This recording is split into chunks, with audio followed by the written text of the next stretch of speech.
Alright, just showered, but we're running late, so we gotta go. Here's the bus. Yep.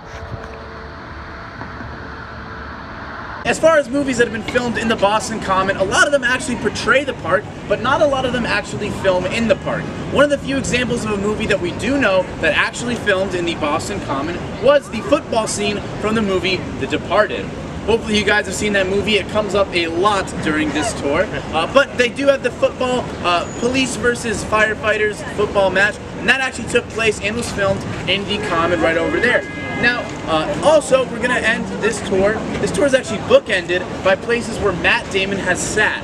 So if you don't like the tour, maybe you'll like Matt Damon's butt. A lot of people tend to. We're going to see some great spots. And that actually brings us to our first walking portion, which is going to be right up the hill to the Robert Gould Shaw Memorial. This is the longest walking portion of the tour.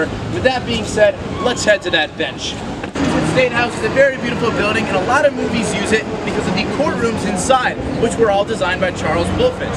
Now, Charles Bulfinch also designed all of the courtrooms in the Supreme Court in Washington, D.C. So a lot of times when movies are not allowed to film in the Supreme Court, they'll do their filming inside the very well-preserved and historical Massachusetts State House. We have this lovely entryway right here. Boston Legal and a lot of other law shows in Boston have used this and had pretty much the same exact shot of two lawyers walking down the steps with a briefcase. I'm not kidding, that cliche shot is in like 20 different films and television shows in Boston, all going down this stairwell. But they're all lies, because this is not a real entryway to the Massachusetts State House. The real entryway is right over by the corner.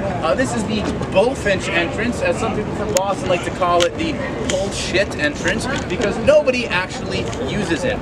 There is only one use for this entryway that happens, which is when the mayor of Boston is stepping down from their position. In the symbolic manner, they go down the steps through the front gate and into the Boston Common, becoming a common man. Down the street we have the Omni Parker House, which is the haunted, or the most haunted hotel in America, and it's also the first hotel in America. Now, the Omni Parker House is where Emerald got to start cooking, as well as Ho Chi Minh baking. Malcolm X worked there as a busboy. JFK announced his running for presidency and proposed to his wife in the Omni Parker House. It is also where John Wilkes Booth stayed the night before he assassinated Abraham Lincoln. He was actually seen out front practicing different shooting angles for the president. One was recorded being over the shoulder, and yes, even in between the legs to take out the president. He then went with a more normal approach, as people who assassinate presidents do. When he eventually did this, Omni Parker House is also known for making the Boston cream pie. Now, nobody knows where they got that from or how they claim that they invented it, but they love to use it to sell you a $20 dessert. If you're really looking for a Boston cream pie, just go to Dunk's. It's just as good, I can promise you. And that's where people from Boston actually get a Boston cream pie donut. Now, also down the street is the Athenaeum, which is the second oldest library in America and has a lot of old books to go along with it. One such book that we like to talk about is one written by James Allen, a lifelong criminal. Now, the story of James Allen is he was a highway robber and general bank robber, and he got caught during his last act of highway robbery when someone stood up to him. Now, when he went to prison, he told his entire life story to one of the guards there, who would write it down, and then James Allen's dying wish was for that memoir to be published. Interestingly enough, his dying wish was that that book be bound in his own skin. Now, 2 copies of that book were made from his skin. The first was given to the doctor who did the procedure, and the second was given to the last man who stood up to him and was the reason why he went to prison. Now, that guy was creeped out by it, which is why it is in the Athenaeum now, as he donated that book. Now, a quick question for people who are not from Boston. If somebody from Boston asked you out on a date for coffee, where are you going? Anybody have any guess? You say Starbucks, I have to kick you off the tour. Dunkin' Donuts. Dunkin' Donuts, absolutely. In the city of Boston, Massachusetts, there are a total, and I'm not kidding, of 78 Dunkin' Donuts. There's even some spots I like to call the Mecca, where there are just 2 Dunkin' Donuts independently owned across the corner from each other in the intersections. The one at the end of Park Street is actually the same Dunkin' Donuts from the movie The Town. People will go up to that Dunkin' Donuts, slap a phone number against it, say, how do you like them apples? But to people from Boston, they look like idiots because that is not the same Dunkin' Donuts from Good Will Hunting. That Dunkin' Donuts was actually a set, and it was taken down shortly after the filming of Good Will Hunting. Now, let's go back to the State House and talk about some movies that have filmed in the actual courtrooms. Here's a screenshot. You guys might want to pass this around because you want to look out for an extra in the background of the movie The Verdict, starring Paul Newman. Now, that movie was about Paul Newman's case. He was a struggling alcoholic lawyer who kind of lost his way, and this is one of his final cases that he wanted to bring some importance in and do one last case before he retires. Now, the movie is great. It won a lot of awards. It's a little bit slower paced for modern audiences, but that's okay. If you're into action movies and you like more fast-paced stuff, there's actually a hint in that screenshot. If you guys want to pass it around just a bit quicker so everyone can see it, in the background of that shot is actually Bruce Willis, who starred as an extra in that movie. Going back to our friend Ben Affleck, as you know, him and Matt Damon are known as some of Boston's most famous actors and producers. Now, they got their start actually working as extras in movies similar to Bruce Willis in the Boston area. If you guys are going back, you can actually see them in some movies in Boston, though it is very difficult to see them. This is when they were very young, it was before they were famous. They actually starred in the movie Field of Dreams, but it got them into the movie business. That's actually when they started writing the script for Good Will Hunting. It was when they started starring in extras in all of these movies here. Now, Ben Affleck loves Boston so much. He grew up in Cambridge, which is Boston's rich older cousin. He actually loves it so much that he puts our flagship Dunkin' Donuts in every single movie that he's in. The only exception to this is the recent Live by Night, which is a Prohibition-era movie. That did not have Dunkin' Donuts in it, but you can definitely be sure that he tried to put it in that movie. Now, let's talk about some movies that are filmed not only in Boston, but in Massachusetts. Who wants to take a guess at what the highest grossing Massachusetts movie of all time is? Jaws. Jaws is actually the answer. Yay! Very good guess. Oh my gosh. So that was filmed at Martha's Vineyard, and during the production of that movie, they actually had a ton of problems with every single piece of it, but a lot of those reasons are what makes that movie so good and so scary.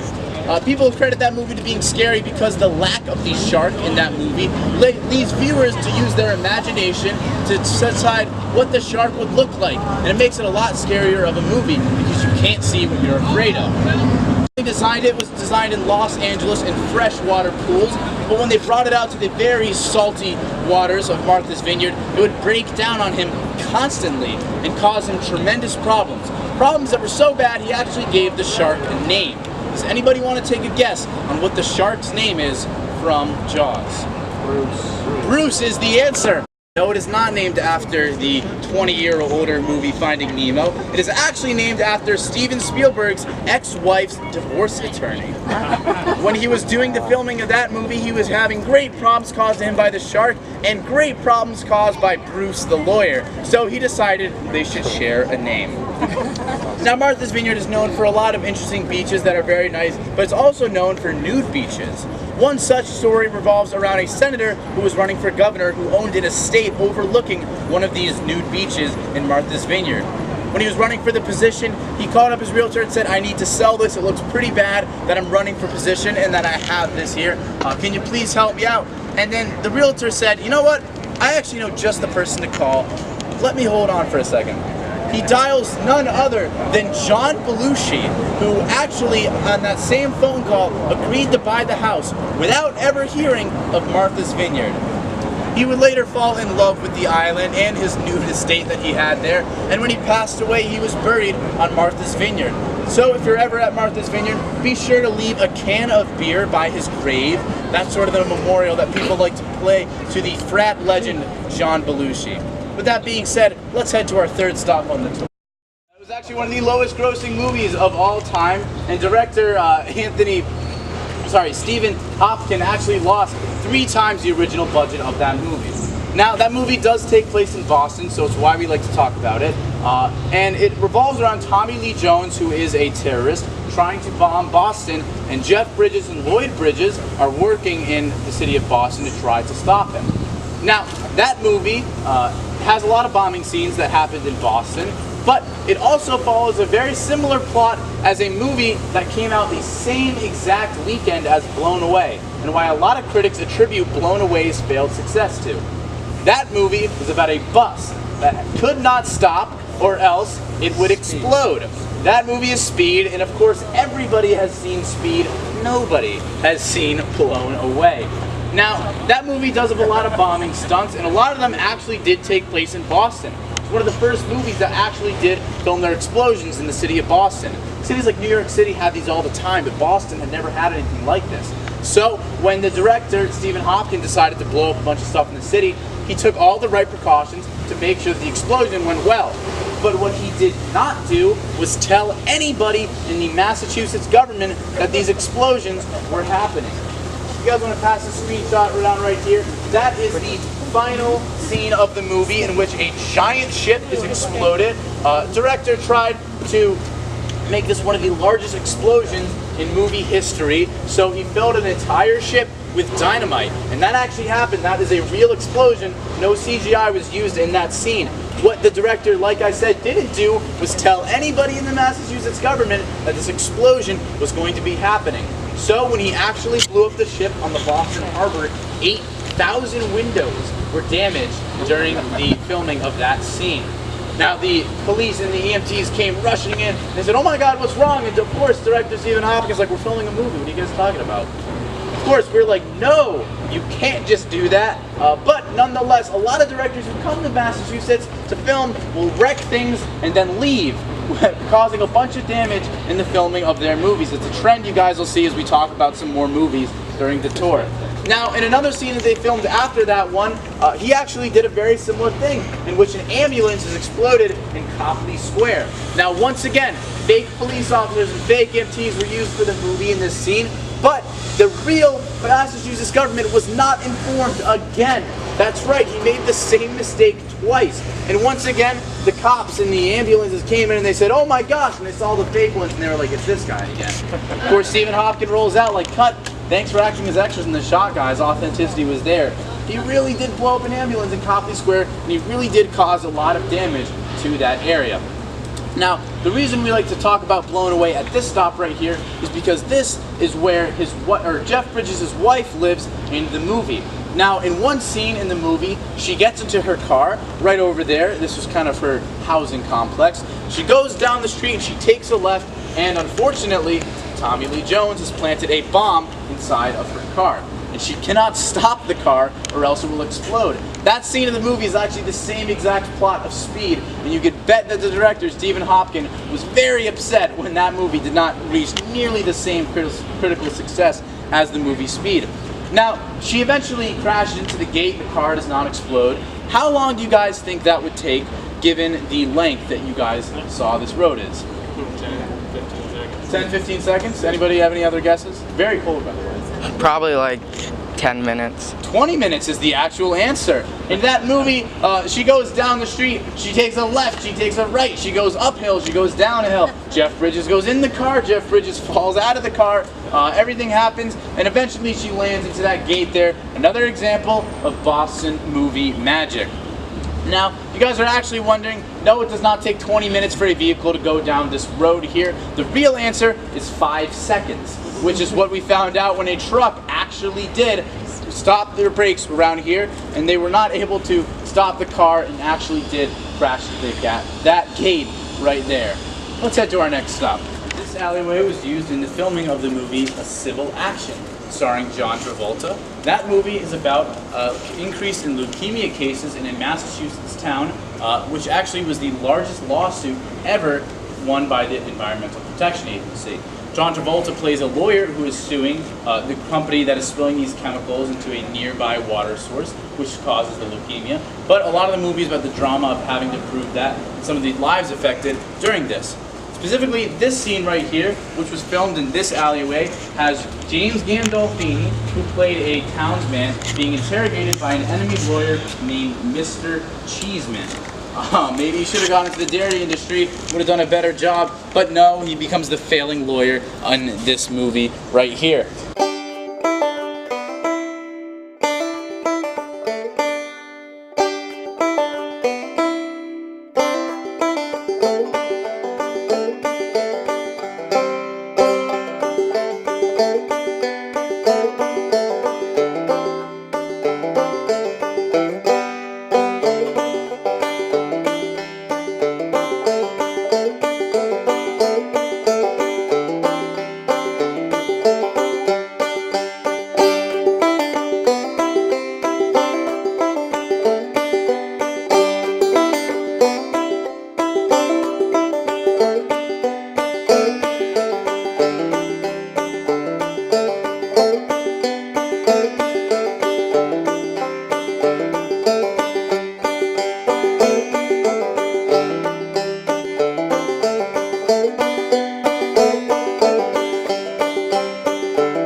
now in the gorgeous Boston Public Garden.